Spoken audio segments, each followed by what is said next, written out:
എടാ നമ്മുടെ ട്രിവാൻഡ്രത്ത് 15 വെറൈറ്റീസ് ഓഫ് മന്തി കിട്ടുന്ന സ്പോട്ട് നിങ്ങൾക്ക് എത്ര പേർക്കറിയാം? വീഡിയോ സേവ് ചെയ്ത് വെച്ചോ.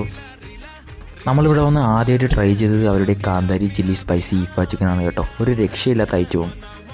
നിങ്ങളിവിടെ വന്നു കഴിഞ്ഞാൽ മസ്റ്റായിട്ട് ട്രൈ ചെയ്യേണ്ട ഐറ്റമാണ് ഇവിടുത്തെ ഇഫ ചിക്കൻ കേട്ടോ. ട്രിവാൻഡ്രത്ത് ആദ്യമായിട്ട് ഇഫ ചിക്കൻ ഇൻട്രൊഡ്യൂസ് ചെയ്തത് ഇവരാണ്. അത് മാത്രമല്ല നമ്മുടെ ട്രിവാൻഡ്രത്ത് ഏറ്റവും ടേസ്റ്റിയസ്റ്റ് ഇഫ ചിക്കൻ ഇവിടുത്തെയാണ് കേട്ടോ. നിങ്ങൾ ഒരു തവണ ഇവിടെ വന്ന് ഇഫ ചിക്കൻ കഴിച്ചാൽ പിന്നെ ഇതിൽ അഡിക്റ്റ് ആയി പോകും കേട്ടോ. അതിൽ യാതൊരു സംശയമില്ല. നിങ്ങൾ ഇതുവരെ ട്രൈ ചെയ്ത ഐറ്റംസ് ആണ് ഇവിടുത്തെ കിങ്സ്റ്റൺ ചിക്കനും അതുപോലെ തന്നെ ഹണി ബ്ലാസ്റ്റ് അൽഫാമും കേട്ടോ. അതുപോലെ തന്നെ ബിരിയാണിയൊക്കെ ഇഷ്ടപ്പെടുന്നവർക്ക് നല്ല ഹൈദരാബാദി ബിരിയാണിയും അതുപോലെ നല്ല തലശ്ശേരി ബിരിയാണി ഇവിടെ അവൈലബിൾ ആണ് കേട്ടോ. നിങ്ങൾ ഒരു തവണ ഇവിടെ വന്ന് ഹൈദരാബാദി ബിരിയാണി കഴിച്ചാൽ നിങ്ങൾക്ക് എന്തായാലും ഇഷ്ടപ്പെടും കേട്ടോ. ഇവിടുത്തെ ന്യൂ ലോഞ്ചസ് ഐറ്റംസ് ആണ് ഈ കാണുന്ന ഹൈദരാബാദി ബിരിയാണിയും അതുപോലെ തന്നെ തലശ്ശേരി ബിരിയാണിയും കേട്ടോ.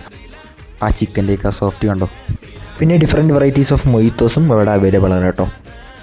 അതുപോലെ തന്നെ ഇവിടുത്തെ ആംബിയൻസ് എന്ന് പറയുന്നത് ഒരു രക്ഷയില്ല സംഭവമാണ് കേട്ടോ. അപ്പോൾ ഗൈസ് നമ്മൾ എത്തിയിരിക്കുന്നത് നമ്മുടെ കഴക്കൂട്ടത്തുള്ള ഫയറി ബോക്സിലാണ് കേട്ടോ. ഫ്രണ്ട്സായിട്ടും ഫാമിലിയായിട്ടും നല്ലൊരു ആംബിയൻസിൽ ഫുഡ് കഴിക്കാനും അതുപോലെ തന്നെ ടൈം സ്പെൻഡ് ചെയ്യാൻ പറ്റിയൊരു സ്പോട്ട് തന്നെയാണ് കേട്ടോ ഇത്. അപ്പോൾ നമ്മുടെ സ്പോട്ട് വരുന്നത് കഴക്കൂട്ടം ആറ്റിൻകുഴി അമ്പലത്തിൻ്റെ തൊട്ടടുത്തായിട്ടാണ് കേട്ടോ. പിന്നെ നിങ്ങൾ ആദ്യമായിട്ടാണ് ഇവിടെ വരുന്നതെങ്കിൽ ഗൂഗിൾ മാപ്പ് നോക്കിയിട്ട് വരാൻ നോക്കുക. അപ്പോൾ ഫോളോ ചെയ്ത് വെച്ചാൽ അടുത്ത വീഡിയോ കാണാം.